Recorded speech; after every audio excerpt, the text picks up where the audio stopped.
Why is it significant to commemorate the 1920 plan?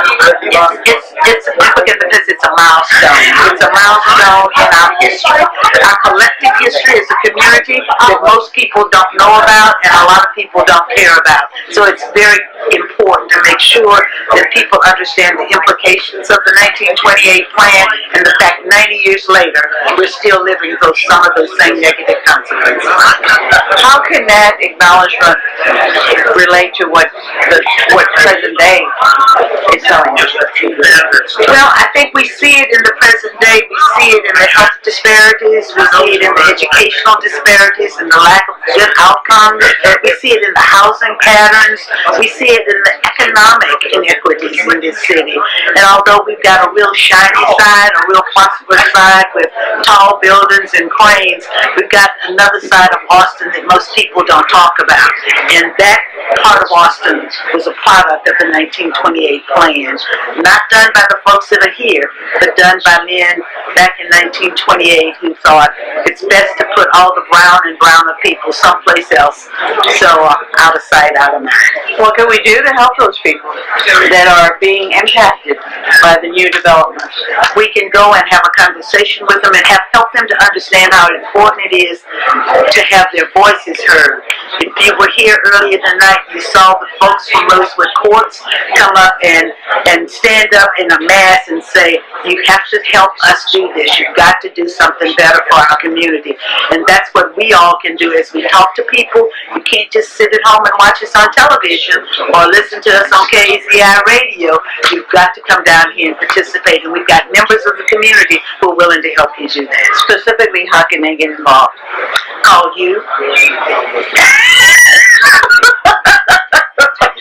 How can they help you? I'm so tired right now after the month that we've been through that give me a minute to think about that and we'll call you back. I'm just exhausted. Thank you. How difficult was it to get the city of Austin to recognize the 1928 date?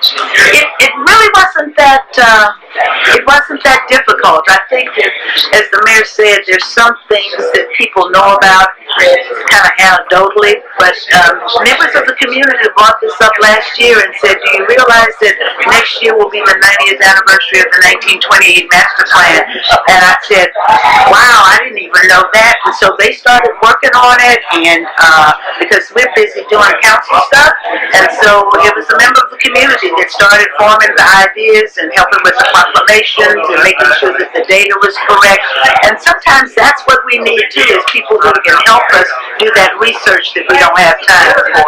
But it came from the community, and that's what I love about my district, is that the people in the district say, what about this? And then they start working on it and raise it up, and then I just kind of help guide it along.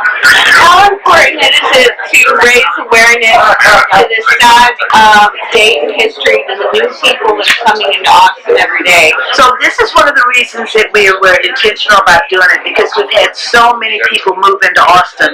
They don't know about our history because their history is from someplace else, and they move here and they bring that history with us, with them. And what we want to do by having this conversation about the 1928 plan is to help them understand that they are now part of Austin, and that history is very different from the history they came from. And that's why we have to keep having the conversation and educating people. New and old. Some of the old heads, people with gray hair like mine, they don't know about the 1928, but they're living it every day if they live in districts 1, 3, and 4.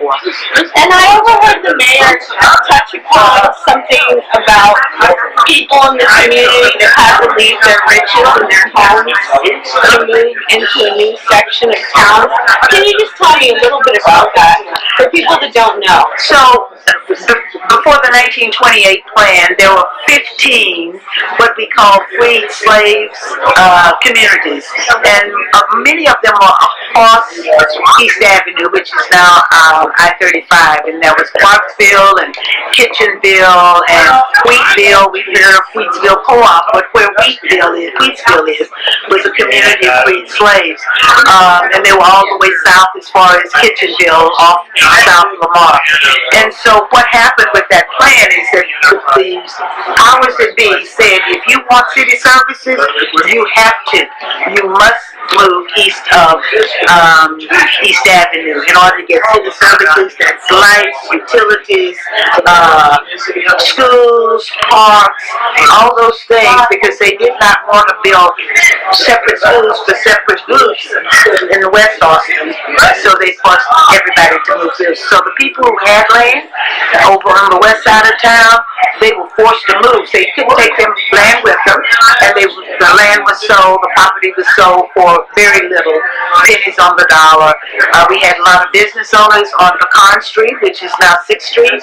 They had to leave their businesses. Many of the congregations that you saw here tonight, Our Lady used to be over on this side of town. Our Lady is now over off of Lydia.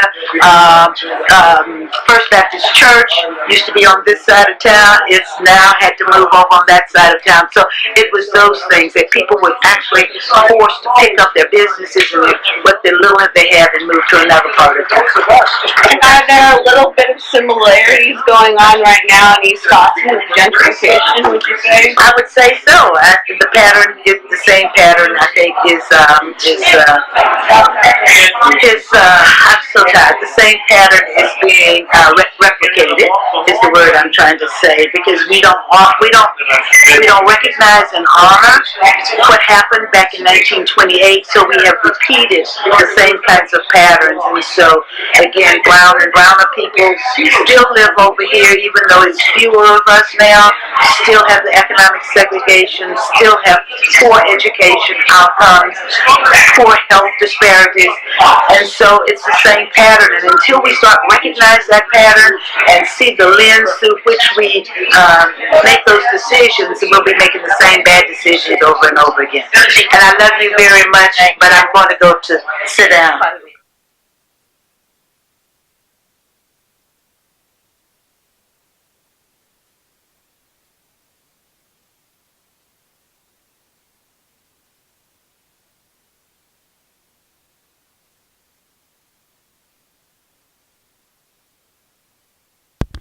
Plan, which is something that I thought that I knew a lot about, but I want to read this and then I'm going to present this to someone who taught me what this plan really means. Proclamation. Be it known that whereas the 1928 city plan was designed to segregate and coerce Negro residents to relocate to the Negro district, leaving behind their homes, businesses, property, and wealth. And whereas the Negro district was intentionally created by the City Council of Austin to force Negroes and Mexicans who lived in other parts of Austin to move to the Negro district, and the effects are apparent in the racial and economic disparities found in East Austin today. And whereas we must recognize and remember the times when the city was mistaken so that the wrongs of the past are not repeated, and we remain vigilant, aggressive, and deliberate in remedying the past harms. And whereas today marks the 90th anniversary of the approval of the 1928 city plan, which set in place a system of racial and social inequities in Austin for generations. Now therefore I, Steve Adler, Mayor of the City of Austin, Texas, on behalf of my colleagues on the City Council, do hereby recognize March 22nd of the year 2018 as the 90th anniversary of the 1928 plan.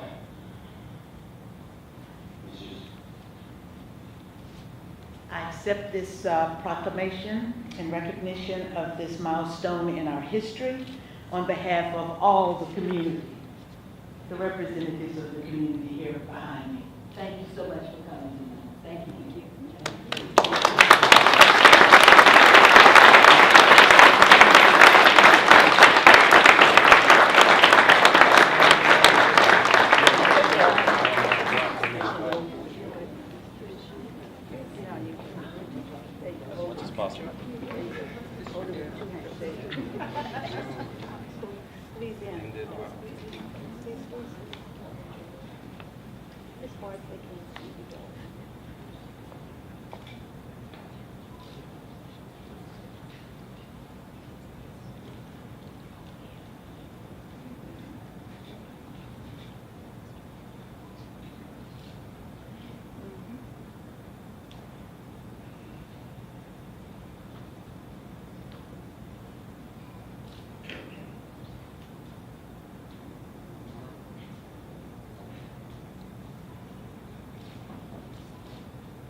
Thank you all so much for coming down. Thank you, thank you. Thank you, darling. My grandpa.